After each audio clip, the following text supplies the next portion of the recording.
Hello students, today we are going to do animals.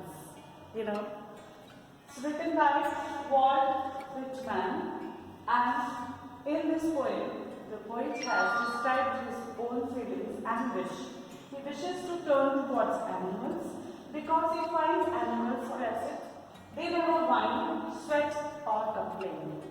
You see, children, we know that we humans also have the positive qualities and the negative qualities. First of all, let us see the positive qualities. Calm is a positive quality. Placid means again remaining calm is a positive quality. Contented is also a positive quality. So the poet wishes to live with animals. Why? Because he finds animals more placid and calm and quiet, and he finds negative qualities in human beings, and because they never whine, sweat or complain about what they do not have. You see, negative qualities which the humans have, and that is why he wants to separate himself from the humans race. Why? Because the humans are always whining for what they do not have, and they are cribbing for what they have done, and cries or sin, complaining, and they want to achieve something in their success. That is why they sweat and they do hard work for getting and possessing things. Right? So I hope you have understood what is the theme of this poem, Animals. That poet wishes to turn towards animals because he finds animals more placid, calm and quiet. Now let's proceed further.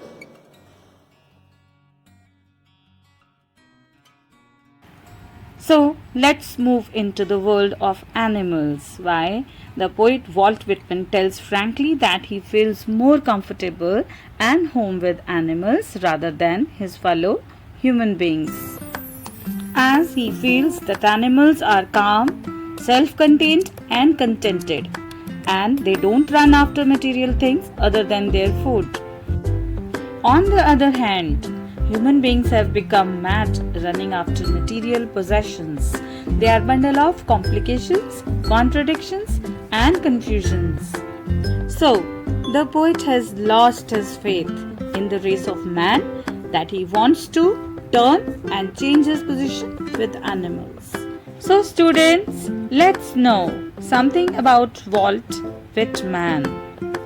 He was a major figure in American poetry. He was non-conformist man in all respects, including his social life.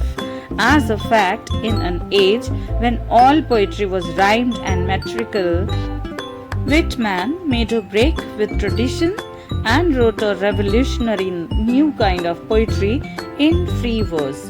I hope you understand what is free verse. So, what would we get to learn from this poem?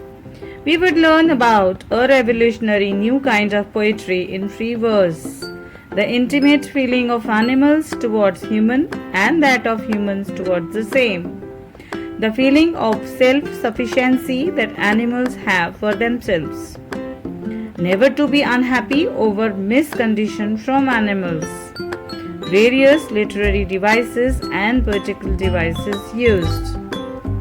Let's enjoy the poem. I think I could turn and live with animals. They are so placid and self-contained. I stand and look at them long and long. Meaning, the writer expresses his feeling that he is thinking about his decision to live with animals because they are docile and suffice. Means, they are placid, calm and they are self-contained. He says that he can see animals very long and may live with them compared to human beings for a longer time. He is so much impressed with animals that he stands and goes on looking at them for a longer time. Let's see the literary device used here in this stanza. The whole stanza has enjambment, that is the literary device used into it, and the writer uses unrhymed words to explain the feeling better. Next, they do not sweat and whine about their condition. They do not lie awake in the dark and weep for their sins. They do not make me sick discussing their duty to God. Not one is dissatisfied. Not one is demented with the mania of owning things. Not one kneels to another, not to his kind that lived 1,000 years ago. Not one is respectable and unhappy over the whole earth. So the writer tries to express his feelings about animals, that they never condemn their condition, never do they weep for their sins lying awake in the dark. They also do not disrupt the writer talking about God.